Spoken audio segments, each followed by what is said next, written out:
All right. All right, let's have Uriha Ridge. Judge, just briefly, so you guys pronounce the first name Uriha. Okay. Thank you.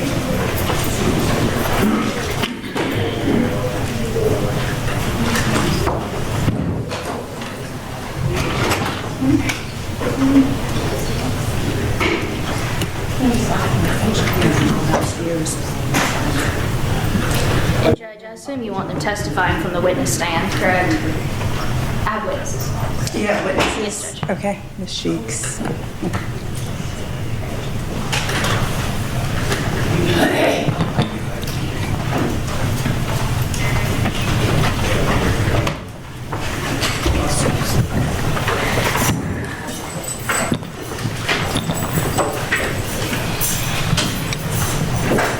Judge, can you have a seat at the defense table?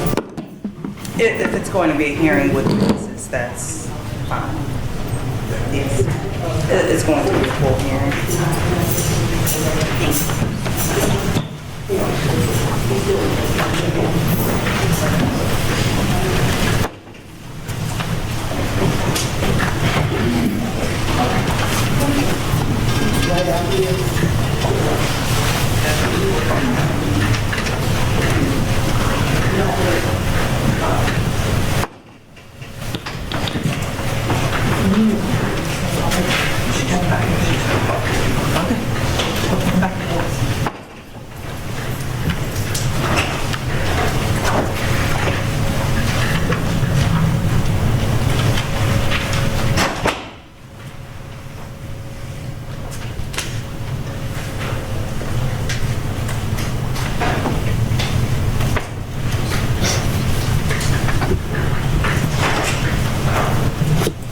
Ms. House is the amended emergency motion filed January 24th. The motion that you're proceeding on? Yes, Judge. Okay. All right, you may proceed. Okay, this is a motion to revoke bond on the state of Georgia versus Uriha Ridge. This defendant was arrested on November 13th of 2022 for the offenses of cruelty to children in the first degree, cruelty to children in the second degree, and simple battery, family violence, along with public drunkenness. The magistrate court did grant her a bond in the amount of $5,000, which included some conditions. Judge, if I may approach, I would like to show you what has been marked as states in 1, states in 2, and states in 3. They are certified copies from magistrate court. They have all been shown to the defense counsel. M1 is a certified copy of her bond conditions, and M2 and M3 are all the magistrate court had of what Ms. Ridge had turned in to magistrate court. May I approach it? You may.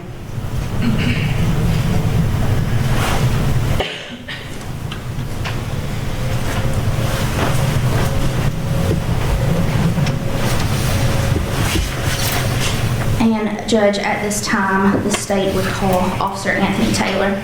Are you tendering M1, 2, and 3? Oh, yes, Judge. The state would tender M1, M2, and M3 into evidence. Any objection? No objection, Judge. Okay.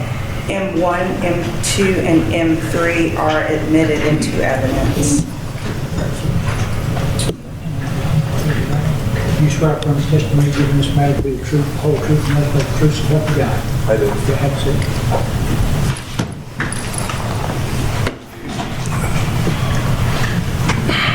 Could you please state your name for the record? Officer Taylor And Officer Taylor, where are you employed? with Cobb County Police Department. And could you please state your full name for the record, your first name too? Anthony Taylor. And how long have you been employed with Cobb County? It's approaching 3 years. Okay. And did you respond to the scene of an incident on November 22nd of 2023? I did. And was this what type of incident was it? It was an accident with 2 vehicles, both totaled. Okay. And was Uriha Ridge one of the drivers of the vehicles? That is correct. Okay. Was she determined to be at fault for this incident? Yes, she was. And what did you observe when you got to the scene? I observed two vehicles that had two front end damage. The victim in this case was on the ground on her back, and she was being assisted by other people that witnessed the accident, and firefighters started to give her medical assistance. Miss Ridge was standing while she was talking to Officer Brown. I was trying to figure out what her license was. She told me that it was inside of her car. I asked her if I could get the license from her vehicle, and she said yes. While I was looking inside the vehicle for her license, I saw that there was an alcohol beverage all over the car that wasn't properly sealed. That was probably leaked all over due to the accident. And I did smell an odor of alcoholic beverage from her breath. Okay. So, did you smell alcohol in the car? I did also, yes. Okay. And did you give Ms. Ridge any testing to determine if she was under the influence of alcohol? Yes, I asked if she could do an alcohol sensor, and I did have a positive reading for alcohol. Okay. And based on your training and experience, did you believe her to be under the influence of alcohol? I did. And was she arrested for driving under the influence? Yes, she was. Did she submit to a blood alcohol test? Correct, she did, and it was conducted by a 10-8 forensics. Okay.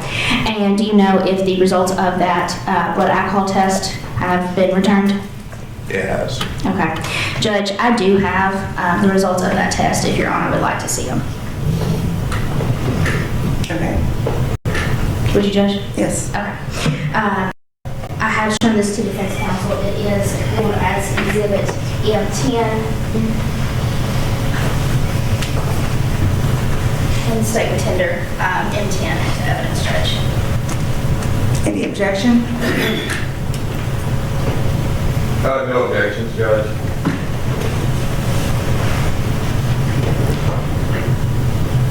That's all the state has for this witness, Judge, subject to any redirect. Mr. Doig, do you have any questions for this witness? Just very briefly, Judge.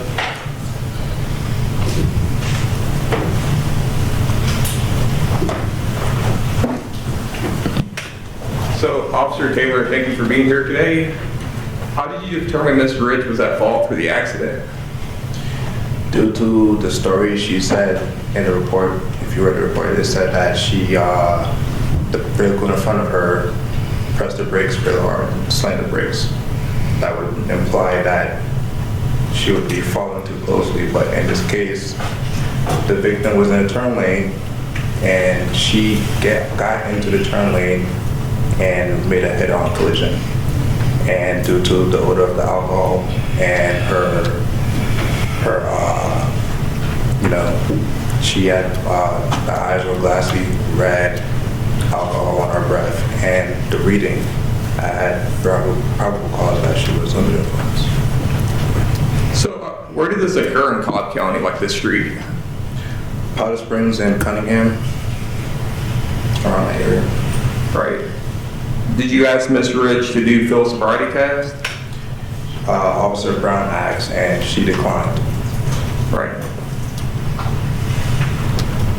And once you placed her under arrest, you read an implied consent notice? Correct, and she agreed to have her blood drawn. Right. And you have the updated implied consent notice? I'm sorry? You have the updated implied consent notice? At the time, I used the most up-to-date implied consent. Right. Thank you. No more questions. Okay. I'm just confused.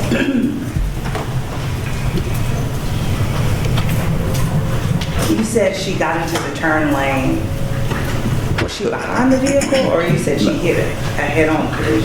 So, Ms. Ridge, she implied that she was behind the vehicle, but what really happened was the victim was waiting for her to pass on the left because she was about to make a left turn. But Ms. Ridge got into the turn lane instead of staying in the lane of travel and head-on collision.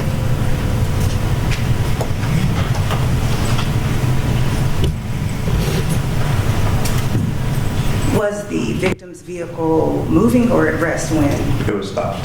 Okay, So she was waiting for Ms. Ridge to pass. all right, I now understand. Thank you. May this witness be excused, Judge. Well, based on my question, Mr. Gillick, do you have any question? No, Judge. Okay. All right, yes. Okay, nothing else from the state. The state would call Sergeant Nathan Mitchell.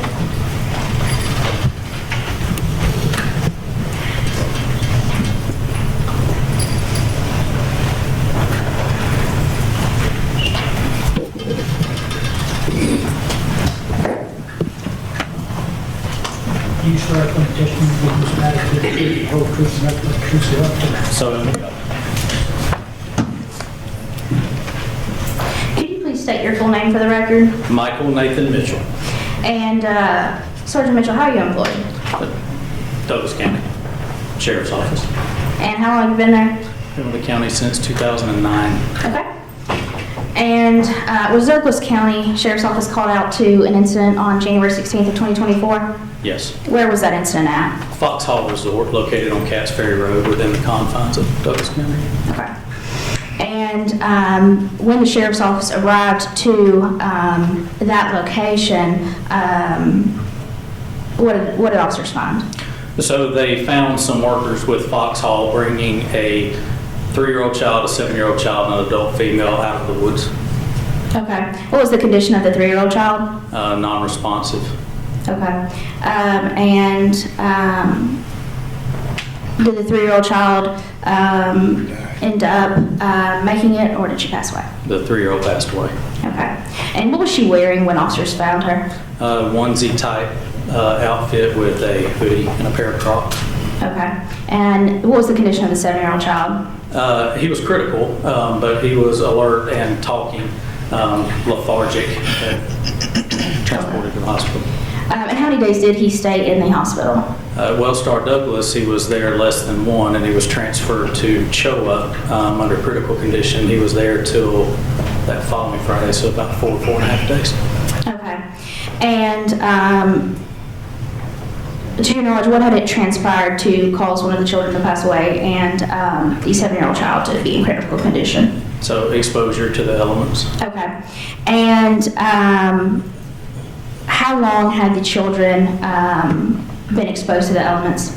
Roughly 11 plus hours, Okay. And how do you know that?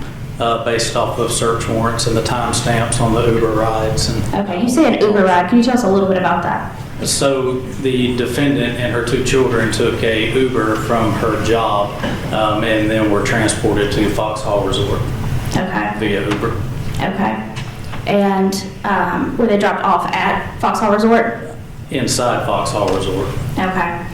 And to your knowledge, did the children and the defendant remain outside until they were found by law enforcement? Yes, all evidence suggests they were outside. Okay.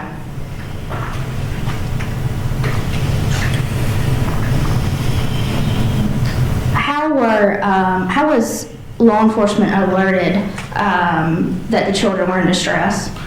So a 911 call was placed by the defendant, which originally went to Fulton County. Fulton County rerouted it to Douglas County 911, who then transferred it to us. Okay. And was the defendant able to make a 911 call throughout the night? Yes. Okay. And did she? No. Okay. How many warrants were taken out because of this incident? Or I should say, what warrants were taken out? So 2 counts of cruelty to children in the first, 2 counts of cruelty to children in the second, 1 count of misdemeanor possession of marijuana, and 1 felony murder warrant based off of cruelty to children in the first. Okay. Is it law enforcement's understanding that the defendant was under the influence of illegal substances during this incident? Yes. Okay. And what substances at this time do you believe she was under the influence of? Cocaine and marijuana. Okay.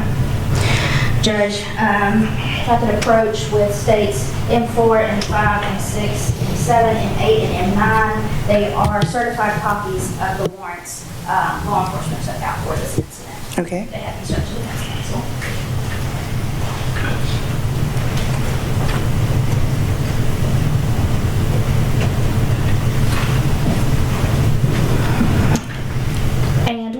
conditions that night the children were in the woods? Raining, windy, and temperatures below freezing. Okay. How was Elijah dressed? He had on a pair of thin pants, a hoodie, and a pair of Crocs.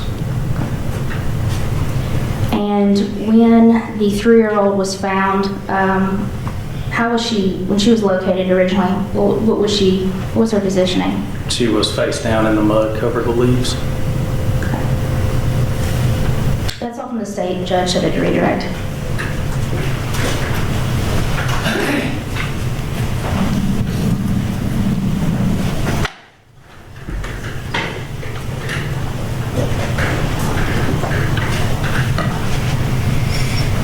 So, Investigator Mitchell, I'm first going to ask you about just the geography of Foxhall. Okay. So, how big of a resort is Foxhall? I was several hundred acres. So, according to their website, it's over 1,000 acres of property. I haven't looked at the website, but I know it is big, yes, sir. Right. And so it's not just one hotel. They have multiple buildings there. You agree? They have multiple buildings there, but there is one area where there is a hotel on site. So, what hotel was Ms. Ridge staying at? The one directly behind, when you come in the front, she was the one on the main street. 313, I believe, was the number. I may be incorrect on the number. It's Foxhall Resort. Right. So do you know where the Uber driver dropped her off at? I do. The exact location? I have the exact location according to the GPS coordinates. What is that exact location? Are you asking me what is it? I'm sorry. Yeah, I'm saying where is the exact location she was dropped off by the Uber driver? So past the hotel at the stables.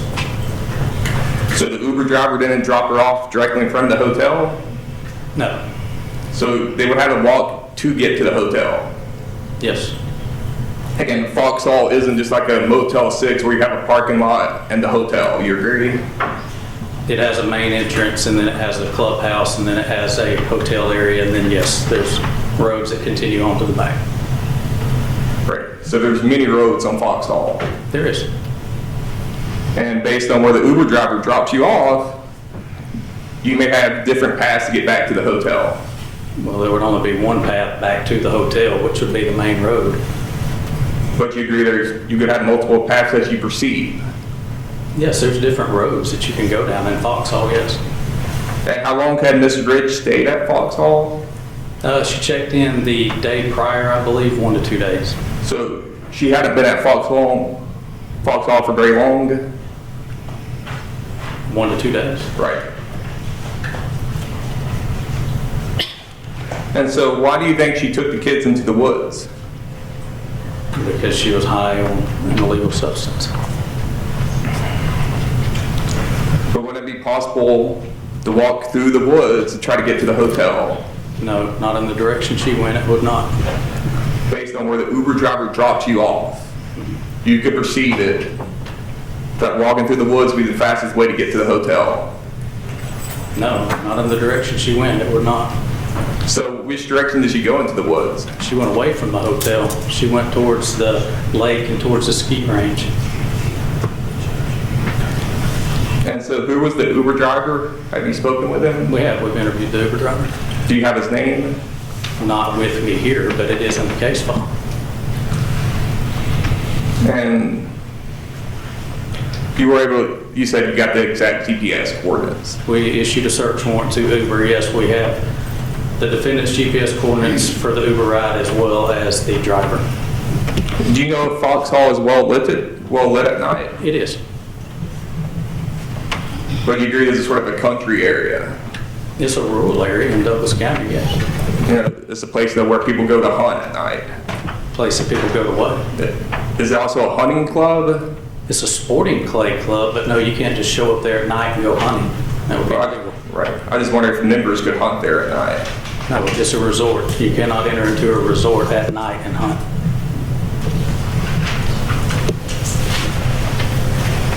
And so how far did Miss Ridge walk from where she was dropped off at? Estimated 1.1 miles. So they went 1.1 miles Yes. into the woods. How far would it have been for her to go to her hotel? Estimated probably quarter mile, maybe, a little more, a little less. So the Uber driver dropped her off a quarter mile away from her hotel. Yes, Do you know why the Uber driver didn't drop her off just directly in front of the hotel? because he pulled up in front of the hotel and she told him to keep going.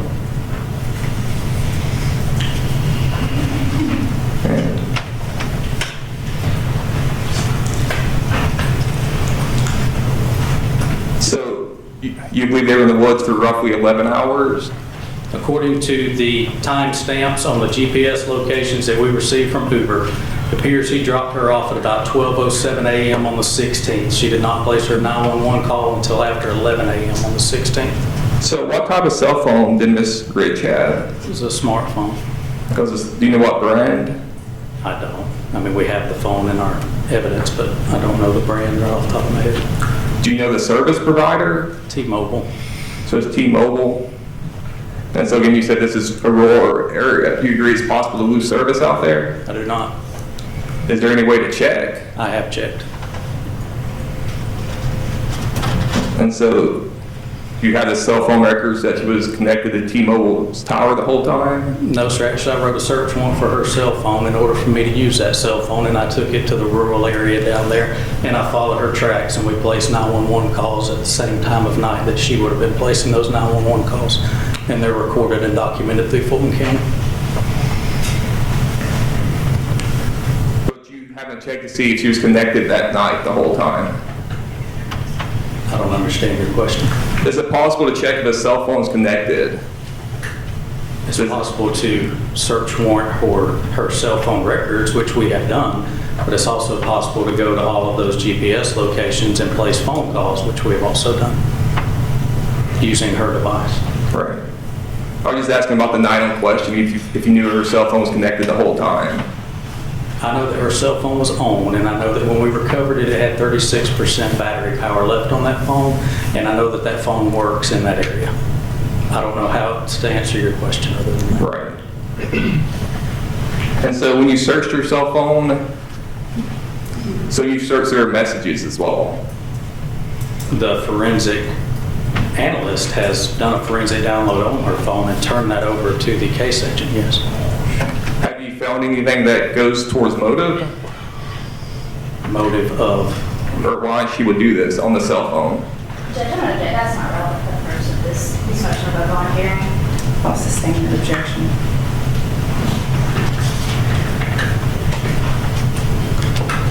And so Ms. Ridge was taken to the hospital that day? Mr. Ridge? Or Miss Ridge? Miss Ridge was transported to the hospital, yes. Did you speak to her at the hospital? I did not.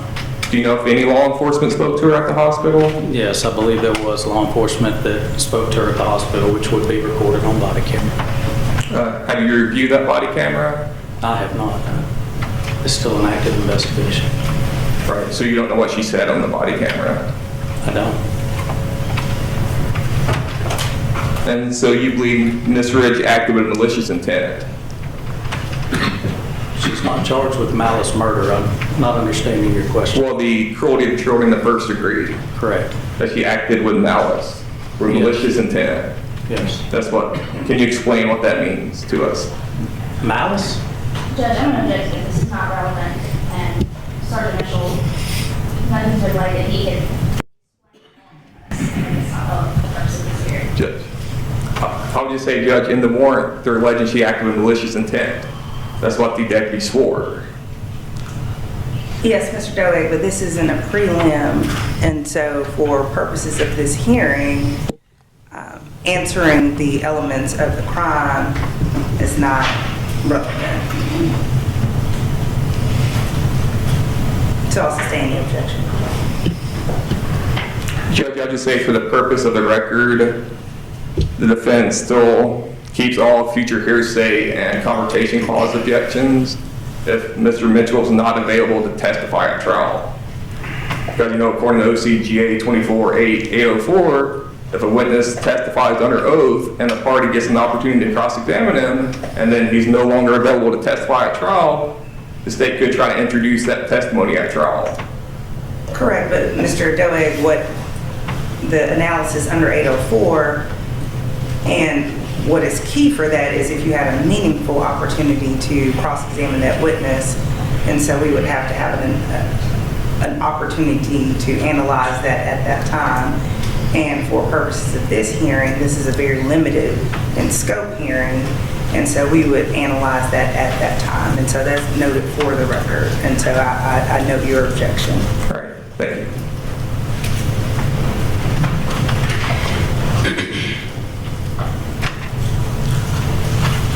So just a few more questions, Investigator Mitchell.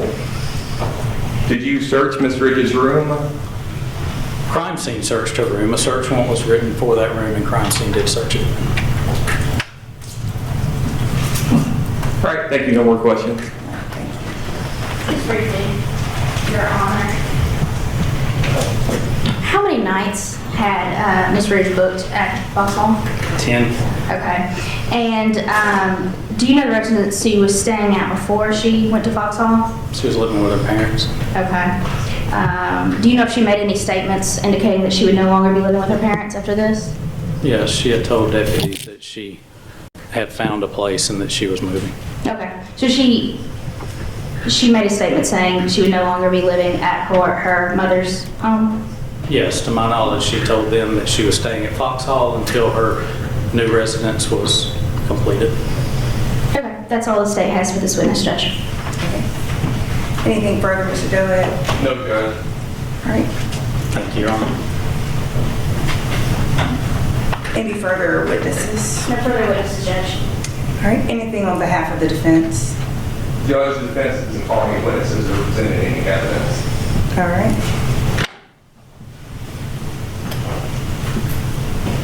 All right, it's the state's motion, so do you wish to conclude? Yes, Judge. I was just All right, Mr. Joliet?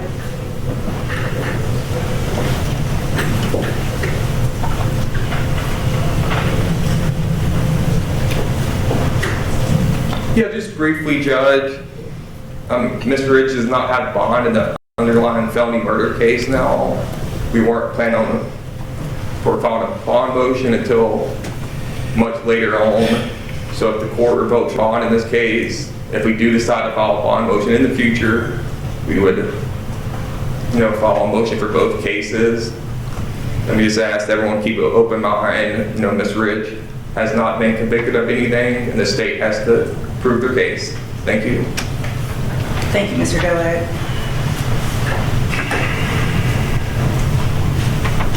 Judge, going down the bond conditions that magistrate court granted Ms. Ridge, defendant wants to continue residing with her mother, Ms. Donya Ridge. As Sergeant Mitchell testified to, she had told deputies she would no longer be doing that. Granted, the 10-day stay at Foxhall may not, count as moving out of the home. However, she did indicate to law enforcement she would no longer be living with her mother. So the state would argue that's a violation of her bond. She was not to physically harm Alina Pascal or Elijah Pascal. Unfortunately, Judge, due to Ms. Ridge's actions, 3-year-old Alina Pascal is now deceased. And the state is alleging felony murder based on cruelty to children in the first degree committed by Ms. Ridge. And as Sergeant Mitchell testified to, Elijah Pascal was in critical condition due to the actions of Ms. Ridge. So the state would argue that she violated that bond condition, and she did physically harm both Alina and Elijah Pascal. What was submitted as M2 and M3, Judge, was all that the defendant had turned in as far as completing her classes. She was to enroll in a parenting class. There's proof of enrollment. There's no proof of completion. She was supposed to do that for 24 weeks. However, it's over a year since she was required to do that. So it was over a year since she was ordered to do that class. And she never completed that class. She was supposed to submit proof once a month. Looks like she only submitted one letter of enrollment, and that was it. The same thing goes for, she was supposed to complete a therapy alcohol program. states, it's either M2 or M3, shows she only submitted one date of attending a therapy alcohol program. She was supposed to submit proof once a month. She failed to do that. She was not to drink any alcohol, beer, or wine while out on bond. As Officer Taylor testified to, he smelled the odor of alcohol in her breath. She blew a positive result on the breathalyzer when she was in the incident. There was alcohol spilled within her car, and as Your Honor has the GBI crime lab results, she was .314, I believe, in November of last year while she was out on bond. And although, unfortunately, Magistrate Court did not set a condition that she cannot break the law while she is out on bond, I believe Your Honor could consider her propensity to commit new felonies, and she, as it is an IOLA factor, and of course, she has committed, the state is alleging felony murder. 2 counts of cruelty to children in the first degree and 2 counts of cruelty in the second degree, all felony counts.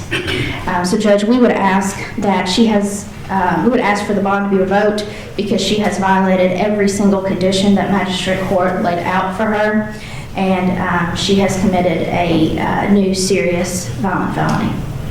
Thank you.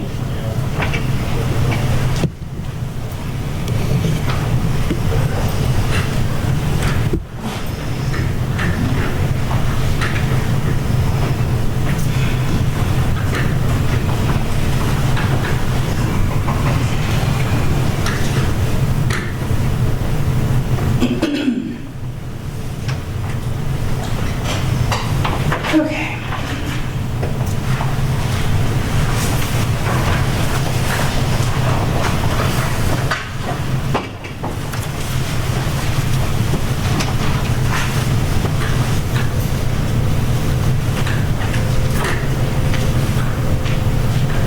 So we are before the court on pre-indictment case 22 PI 01665, State of Georgia versus Uriha Ridge, which has now been bound over to the Superior Court. Ms. Ridge was before the Magistrate Court of Douglas County, where her bond was set on November 15th of 2022.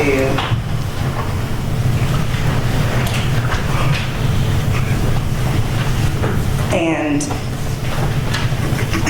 as has been stated and now tendered into evidence, in addition to the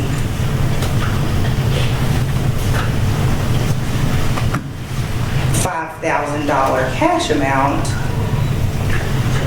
the defendant was ordered to reside with her mother, Uriha Ridge, to not physically harm or threaten to physically harm her children, Alina Paschal and Elijah Paschal,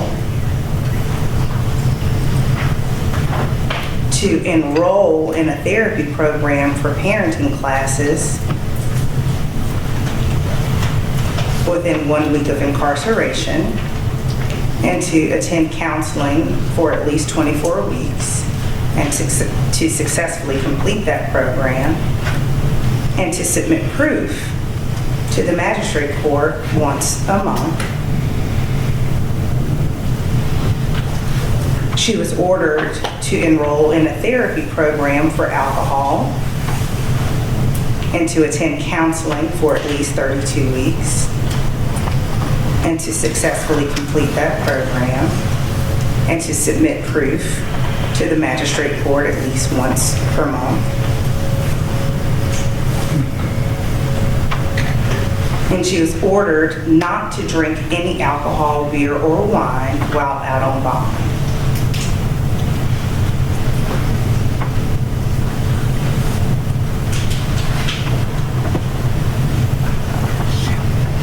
And she signed the bottom stating, "I acknowledge receipt and notice of the above conditions of my bond and realize that upon breach of the above conditions, my bond may be revoked, and that I do not have a legal right to a second bond after such revocation.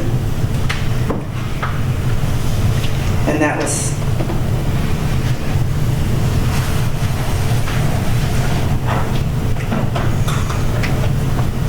back on November 15th of 2022, and the state has tendered that exhibit as State's Exhibit M1.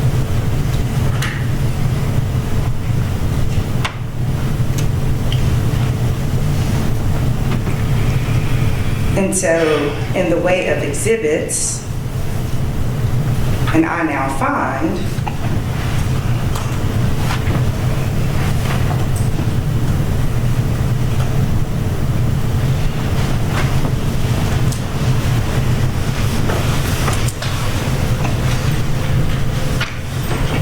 that the defendant attended one class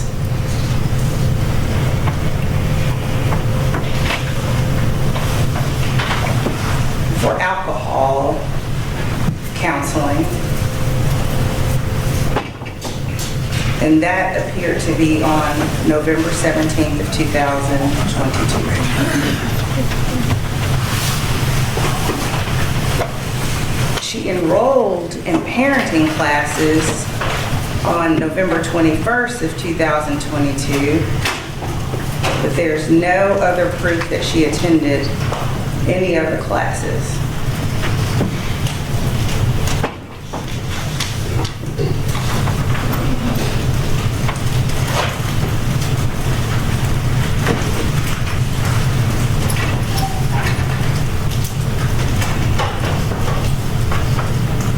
On November 22nd, 2023, while driving in Cobb County, Georgia, and behind the wheel of a motor vehicle,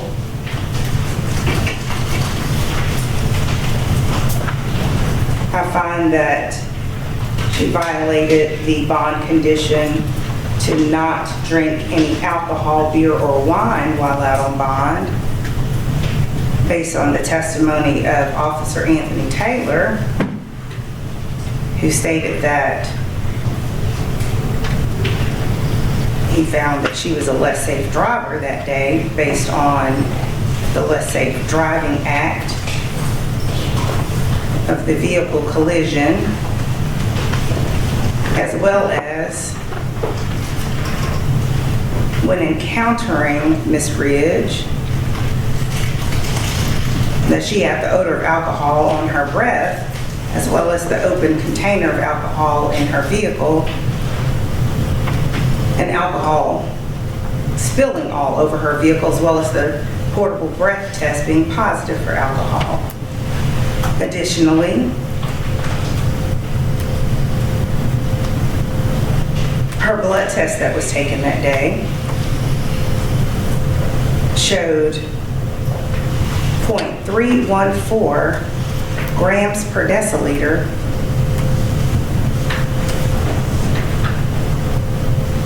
as her blood alcohol content, which was significantly more than the 0.08 legal limit.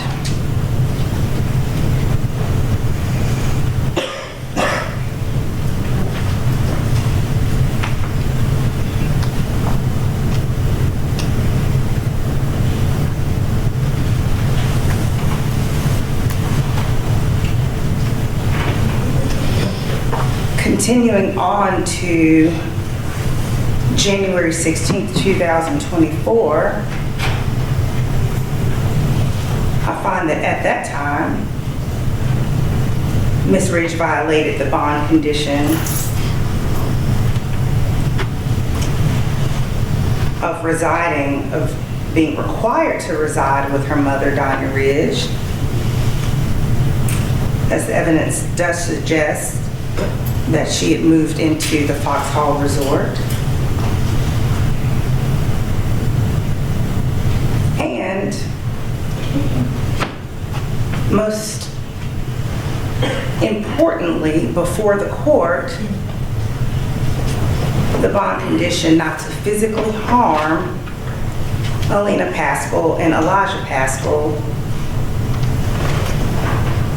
because Alina Paschal was no longer with us, and Elijah Paschal was critically injured, having to be hospitalized at both Wellstar Douglas and Children's Healthcare of Atlanta.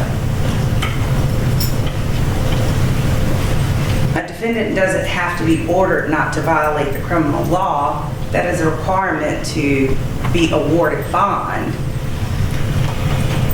Under OCGA 17-6-1, in order to be released on bond, the court has to find that the person is not a significant risk of committing a felony pending trial, nor are they a danger or threat to any person,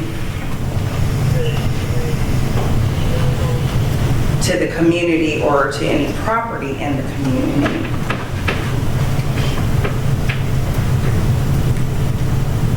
And so certainly when considering whether to revoke bond, the fact that a person has been arrested and probable cause has been found by a neutral and detached magistrate,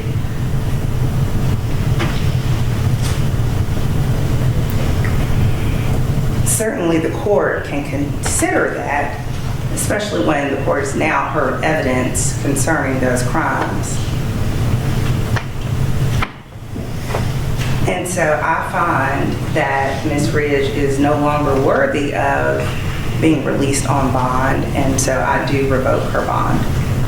And so I remand you to the custody of the Douglas County Sheriff on these warrants, and we will take up the matter concerning the new warrants at the appropriate time. I don't express an opinion as to those. That's not right before the court at this time.